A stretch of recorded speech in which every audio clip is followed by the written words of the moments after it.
This is an emergency transmission for the people of New York. Governor de Blasio just went live not that long ago, and he sounded very scared.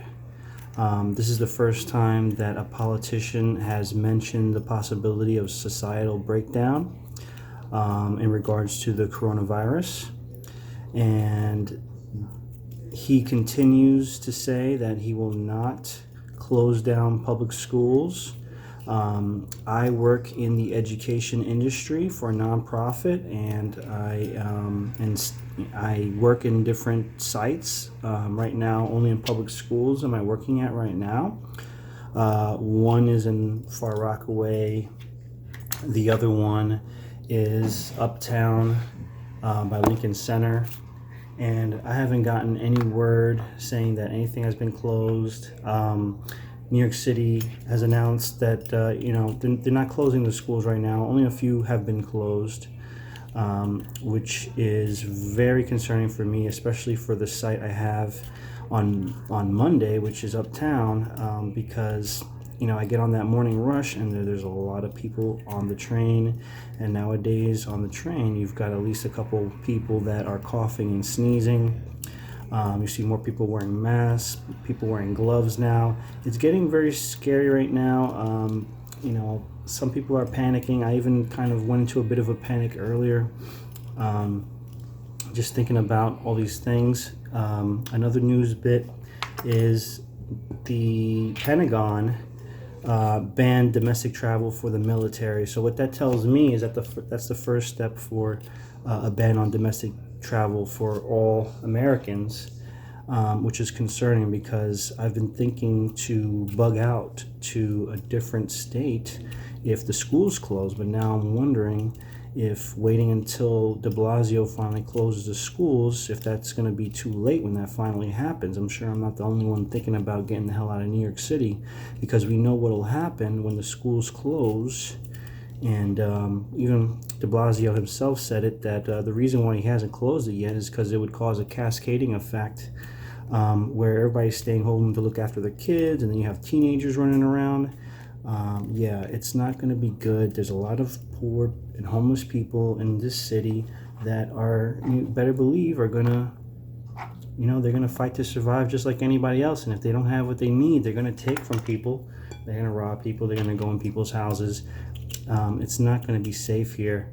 So I'm pretty much convinced the only thing we can do in the city is to quarantine the city in order to stop the spread. The only thing is the society's response to that will be extreme. There may be people only now just getting started prepping, and you can't find a lot of your basic stuff. The most meme worthy is the run on the toilet paper, which a lot of people have laughed about. But now you got people looking for toilet paper just because they ran out and they don't see any. And of course, you got reports of people buying tons of supplies and hoarding it to sell it online. There was a story of this lady at Costco who bought a whole crate of wipes, and you can't find wipes anymore. And online, they're very expensive. I went to a couple of pharmacies yesterday, and none of them had wipes, and pretty much all their toilet tissue and paper towels were out of stock. There's a New York Post article that says that New York City teachers are planning to go on a sick out on Wednesday.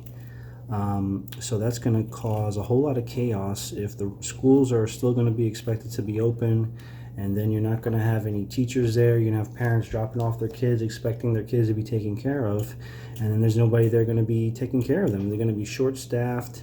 They're going to have to send the kids home, and you're going to be calling parents to come back from work to pick up the kids. It's going to be just traffic-wise going to be a nightmare for the schools. It's enough of a traffic nightmare during school hours when parents go to pick up their kids on the regular time. And then there's petitions online calling for the closure of schools. I believe they should close the schools. even though there's going to be that effect that people are going to have to stay home, and then the infrastructure is basically going to go unmanaged. Everybody running the subway and running society, they're going to be staying home with their kids for the most part. So that's really going to slow the economy.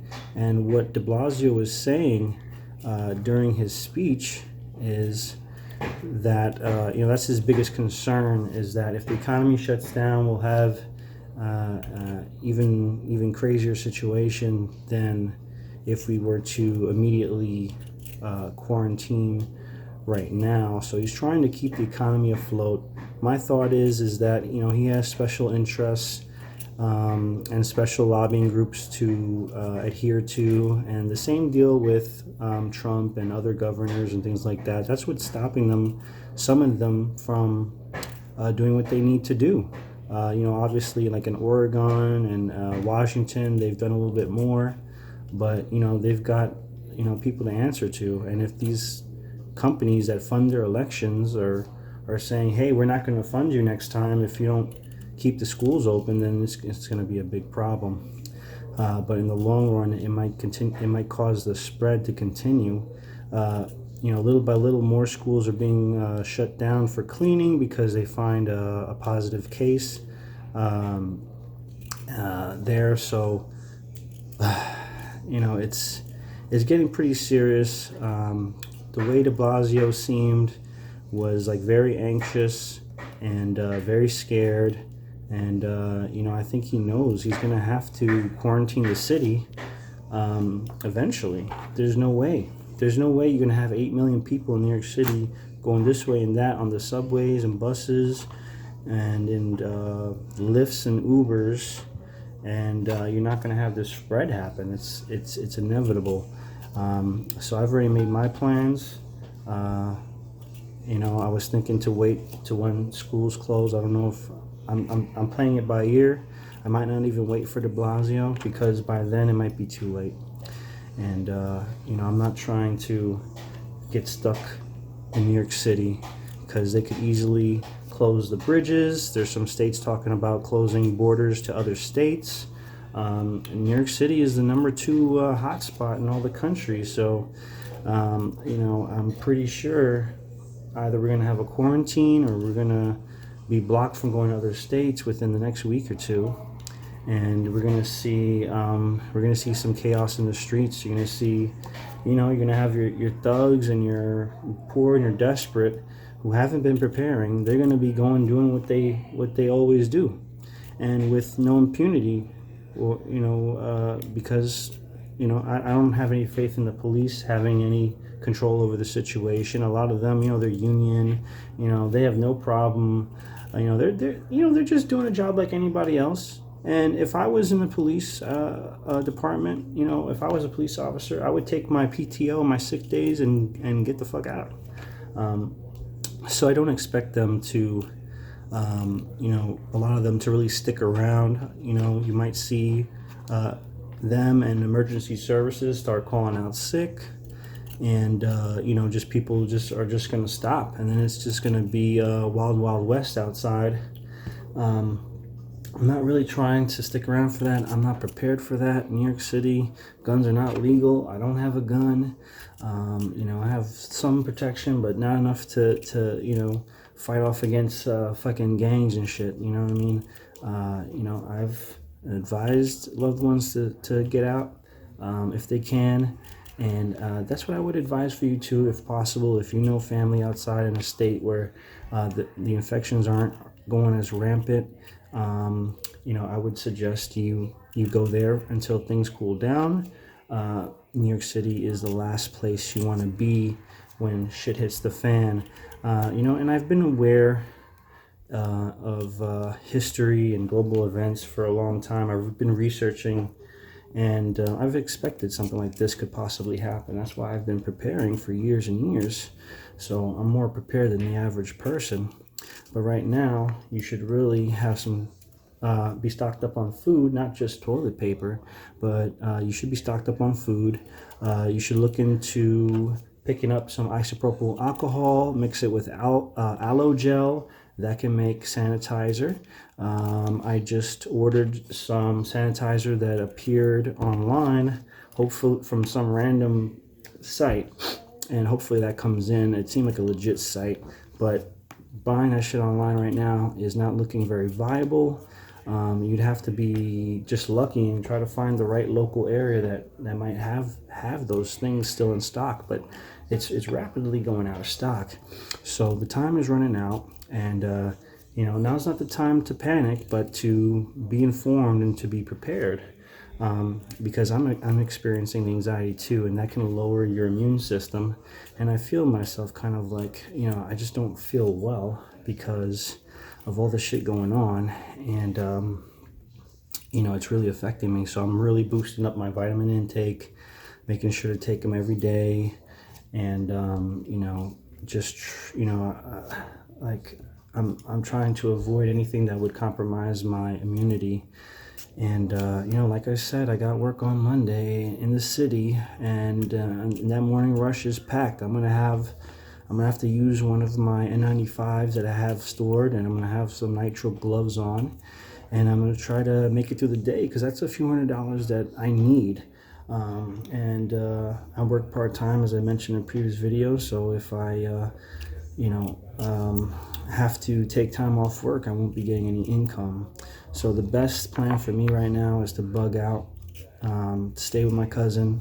I'm not going to say where, but I'm going to stay with my cousin, and maybe even pick up some side jobs over there to keep some income coming in. But I'm going to leave all my supplies. I'm going to be stocked and ready to go. I'm making emergency preparations with my girlfriend. I don't intend on getting stuck over here, and I'm going to play it by ear. And by the end of Monday, I should know when I'm going to be leaving, because I feel like it's pretty much inevitable. The cases just keep going up and up. Just a few days ago it was like 200 something, and now it's up to 500 something cases. And the more testing they do, the more you're going to see the spread going on. And while the disease itself is not that fatal, the morbidity rate doesn't seem that high in most places, it's really the reaction that I'm worried about. It's the government response I'm worried about. It's the societal breakdown that I'm worried about. And when it comes to places like New York City, civilization is just a thin veneer, and basically the slightest thing could throw things off. Even just a regular blackout can cause rioting and robberies and things like that. So just imagine if everything is shut down and people are out of what they need in order to survive. So if this is an urgent message, emergency message, just to get prepared for the worst and hope for the best. Try to stay optimistic, but let's be realistic and see what's going on in Italy and in Spain. In Spain, there's a run on the food in the supermarket. They can't get food in there, and it's getting really hairy. So if I were you, I'd be sitting down with my loved ones and making some concrete plans for when things get really hairy, because they're already getting really hairy. If you saw the way de Blasio was talking earlier, you would know what I'm saying. He sees the reality is becoming clearer and clearer by the day, but for whatever reason, he's deciding to hold out. I mean, at the end of the day, he can hop on a helicopter and get the hell out of here. Not everybody has that option. We got just a few bridges to cross over to get to mainland United States. I'm in Brooklyn. We're on an island. We have to cross some bridges to get out of here, and I don't have a boat. So basically, the only thing that's going to stop the spread is a quarantine. They're going to need to bring National Guard and probably other departments of the Army, because we can't rely on the police to get everything organized. So I've already contacted my job. I'll let them know I might be making a decision soon to not show up. And they said that's all right, that it's your safety has to come first, and I advise you to do the same. Make preparations because shit's getting real right now. This is the strangest thing, I think, for all of us to recognize. It feels like, we're going through months or years of history, but it's actually only days. I mean, so we're talking about it's less than 2 weeks that we had the ability to do any testing of our own here. And yeah, it was really tight in the beginning. I mean, that's the irony. The need was so great and we needed flexibility and speed and creativity from the federal government. We had a super tight regimen restricting. That's obviously gone out the window, and now there's finally movement. The FDA approval for Roche was a very good example that there's finally a recognition of the need to expand, but there's so much more to do. There's a bunch of laboratories that still need that FDA approval. And, I'd like to see the whole federal government involved. I think FEMA is starting to get involved because of the state of emergency. That's good. It should have happened already. VA, we talked about yesterday. One of the points that Dr. Hense made, the Veterans Administration could be a part of this too with their capacity, the military. There's a lot of pieces to the equation that need to be advanced if we're really going to do the kind of testing we need and get the kind of supplies and medical capacity we need. We need an actual full federal response, and we're still not even close. What would it take for you to consider closing the schools? It's going to be a day-by-day examination of all the facts. I talked about the CDC guidance. I don't know if you were here yesterday, but I urge you to take a look at that. It expresses the sheer complexity that attends to this, particularly when you're talking about such a vast number of kids in such a densely packed city. And we're going to have further conversations internally today. The pure public health strategic consideration is straightforward about closing the maximum things you can close. On the other hand, there are very, very pertinent health and safety dynamics. When you close, you create a series of additional new problems in terms of health and safety. When you close, you potentially compromise the hospital system and the healthcare system by the impact it has on healthcare providers who would hold back and not go to work, stay with their families, stay with their kids. Let alone, of course, the impact on children's education.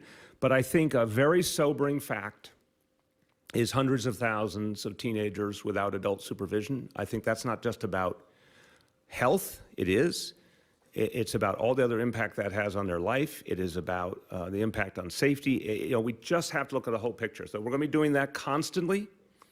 But I think we have a lot to balance, and I'm holding where we are right now. We agreed that there should be an effort to reduce capacity by 50% for everything else, because we wanted to try that and see what it would do and see if it would work, rather than shut down everything, which I think, again, comes with real unintended consequences. And this was before we knew if there would be some federal relief. And we're going to factor that into the equation if we see it's real, bluntly, that people are getting some economic aid. That's going to also affect the equation. But even just Thursday, that was not a given. Tell me, let's assume we're talking the entire rest of the school year, which is a very good likelihood. What are they going to do? What's a teenager going to do? I'm not an expert at that. No, I'd like your personal opinion. Parents make the decision Yes. to ask their grandparents to step in, ask neighbors to step in. That's what we did in the Bronx when I was growing up when Right. there was an issue of childcare. So, And I'm going to tell you what else happens, and I guarantee it, and I've talked to a number of other parents who agree and people who work in this field and agree. It's not a day, it's not a week. My tremendous fear here is when we shut down, if we shut down, we will not see this school year again. So now we're saying the kids are going to have these months and then the summer, and then we don't know when schools come back. So what are they going to do? They are going to go out in their neighborhoods. They're not staying indoors. They're not staying in isolation. Guarantee. Teenagers, guarantee. They're going to go out and create all sorts of new social networks, all sorts of opportunities for spread. Families are not going to stay in their apartments. They're going to start socializing or coming up with something because they just won't be able to resist it. And you're going to have another version of the problem. And then people say, oh, the healthcare workers, why not just have centers for their kids? Okay, so we're going to congregate a lot of people in those centers. It gets more complex. That doesn't mean at some point, I might not say at any point. Now I've factored in all the equations and I've decided we've reached that tipping point, but I'm not there today. Teachers we talked with yesterday say that the students are distracted anyway, the teachers are on edge, some of them saying that they want to thinking about protesting and not even coming to school next week.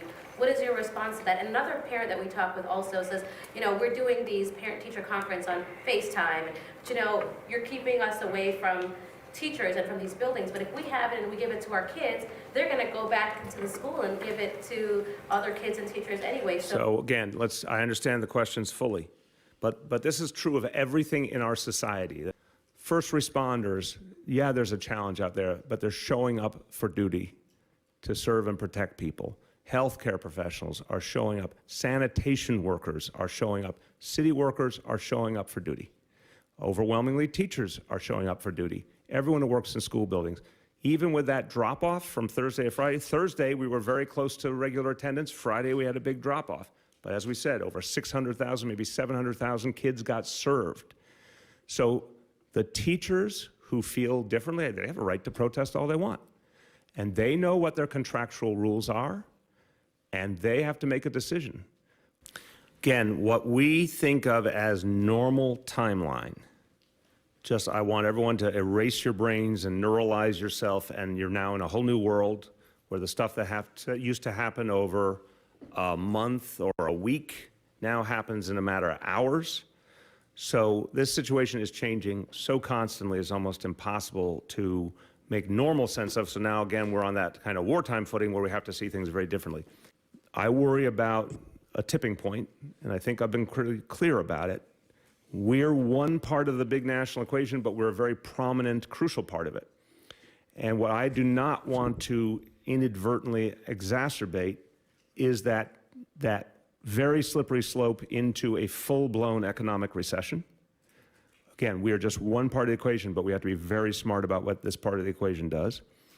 Full-blown recession is going to have ramifications far beyond the coronavirus. Coronavirus I take very, very seriously.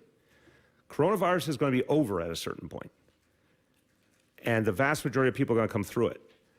But if we have another great recession, which we are literally to this day still feeling the effects of the last one, we could be playing with that fire right now. I think people have to be sober about it. There's also a societal breakdown question, which is very much in my mind. And the public health folks are doing their damnedest here to bring all of their knowledge and all into the equation, but the equation has gotten much more complex in the last 48, 72 hours. Because now it's not just a question of public health.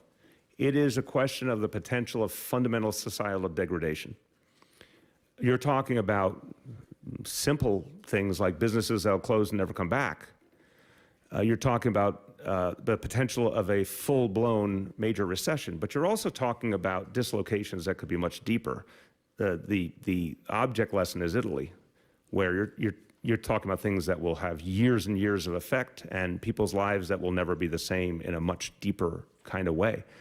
So we're trying to figure all that out.